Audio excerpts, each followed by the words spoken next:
आप देख रहे हैं एलएन न्यूज। 17 जूनला अमन शांती मार्च आयोजित करण्यात आली होती।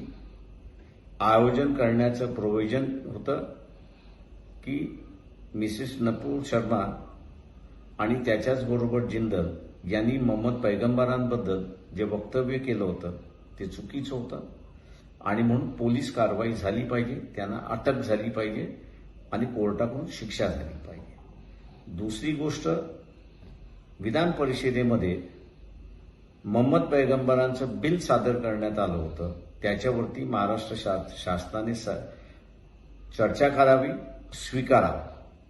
शासनाच्या वतीने वळसे पाटील गृहमंत्री उपस्थित होते, चर्चा झाली, या दोन्ही गोष्टी त्यांनी मान्य केल्या आणि कायदा आम्ही लवकरात लवकर करू आणि या दोघांनाही अरेस्ट करू असं आश्वासन दिलं आणि म्हणून 17 जूनचा अमन मार्च हा स्थगित करण्यात आलेला आहे।